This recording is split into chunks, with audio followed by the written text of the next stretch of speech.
Bienvenue dans cette vidéo. Alors aujourd'hui, c'est à toi de tester ce que je fais. Donc certes, je fais des programmes, mais je vous laisse la main aujourd'hui. Vous mes followers partout dans le monde entier, tous ceux qui me suivent, même ceux qui ne me suivent pas, que j'invite toujours à me suivre, à s'abonner. Donc j'ai mis le programme de Python qu'on a fait hier, je l'ai mis en ligne. Donc le lien est dans la description. Allez-y dans ma description, cliquez sur le lien ou bien récupérez le lien. Vous allez donc vous lancer ça va vous ouvrir une page web.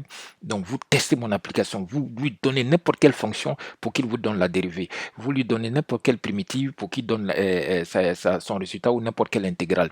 Comme on a fait hier exactement. Donc là, voici pour rappel les résultats ici. Vous voyez, quand on lui donne étoile, étoile, deux fois étoile qui se suivent en Python, ça veut dire exposant. Donc ici, ça fait x au cube. Une seule étoile, ça veut dire multiplication. Donc c'est x au cube plus 5x carré. Vous voyez, étoile, étoile, le carré. Donc 5x carré moins 7x plus 4. Vous voyez, notre programme Python a donné ça. Donc ce programme Python-là, je le convertis en application. Alors on va faire un exemple simple. On va aller dans l'application. Ça veut dire que si vous cliquez sur le lien dans ma description, il va vous ouvrir mon application que j'ai mis en ligne. Et voilà. Alors on va faire un test rapide. Regardez, je vais prendre le résultat là. Quand je mets en jaune, ça veut dire que je vais copier. Voilà, c'est comme ça que j'ai codé moi. Voilà, ici je récupère ça et je vais dans l'application. Voilà, l'application c'est celle-là, vous voyez. Donc quand vous cliquez sur le lien, vous allez atterrir ici. Vous voyez, ça s'appelle Allons seulement, un peu comme le nom de mon TikTok. Donc allons seulement et voilà, calculatrice symbolique qui est capable de calculer dérivée, une primitive ou une intégrale. Alors, on va commencer par les dérivés. Donc je vais faire les dérivés. Vous voyez, je colle la fonction ici et je lui dis que ici vous n'avez pas besoin de changer parce que quand votre variable est x et vous venez type de calcul, vous choisissez dérivé. Voilà, dérivé et directement vous dites pack, c'est parti. Vous voyez, en moins de quelques fractions de seconde, il a dit 3x carré plus 10x moins 7 et le résultat est juste propre, net, sans bouton. Maintenant on revient encore sur notre voilà, on prend par exemple, on va prendre une des voilà, celui-là par exemple x exposance x, ça c'est pour les élèves de terminale. Voilà, la fonction puissance, voilà, il est capable aussi de faire la fonction puissance. Voilà, je pense que je l'ai tellement bétonné qu'il est capable de le faire. Alors on va voir.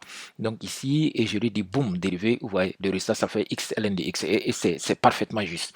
Maintenant on va faire une primitive. On va lui dire de trouver une primitive dans ce qu'on a fait hier. Alors une primitive, je vais prendre la première par exemple, une primitive. Primitive c'est une intégrale non définie dont la borne n'est pas définie.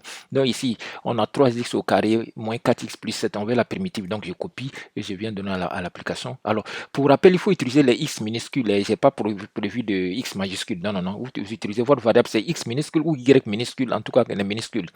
Voilà, donc primitive, là, cette fois-ci, vous changez, vous ne dites pas que vous voulez la dériver, vous voulez une primitive, ok? Et vous cliquez et boum, voilà, voici la primitive. Propre, net, sans bouton. Vraiment, ça marche nickel. Maintenant, je prends autre, voilà, primitive pour lui, c'est bon. Je vais prendre une intégrale, par exemple, l'intégrale de celui-là.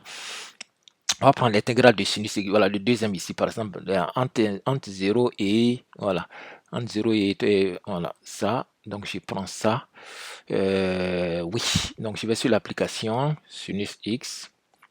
Et cette fois-ci, je lui dis que je vais calculer l'intégrale. Donc, dès que je fais ça, il va me demander A et B. Voilà. Donc, je lui dis A. Donc, borne de l'intégrale, vous voyez, normalement, il doit me demander, j'avais déjà fait un calcul, c'est pourquoi il a mis 0,1. Donc, il me demande A et B. Je lui donne A. A, on est d'accord que c'est le premier qui est là. La borne ici, A, c'est 0. OK. Et B, c'est ça. B, c'est 3, voilà, blablabla, tout ça là. Voilà. Ou 3,14. C'est pi, hein, mais j'ai pris la valeur décimale. Là, voilà. Donc, ici, je vais dans l'application. Je lui dis que c'est de 0 à pi. Donc, ici, A, c'est 0 et l'autre c'est pi. Donc je mets la valeur de pi et je lui dis de calculer et vous voyez il me donne 2 comme résultat. On vérifie hier ce que le Python a donné, vous voyez ça me fait 2 comme résultat. Donc voilà, donc vous pouvez tester et puis vous me faites donc des critiques. Je suis ouvert aux critiques, aux suggestions, au pluriel bien sûr, aux suggestions. Voilà, et aux analyses. Donc, vous pouvez me critiquer ce que j'ai fait, vous pouvez me faire des suggestions pour que je puisse améliorer. Et puis, comme ça, à la rentrée scolaire, les élèves de lycée pourront utiliser le programme partout dans le monde entier de façon gratuite. Il n'y a rien à payer.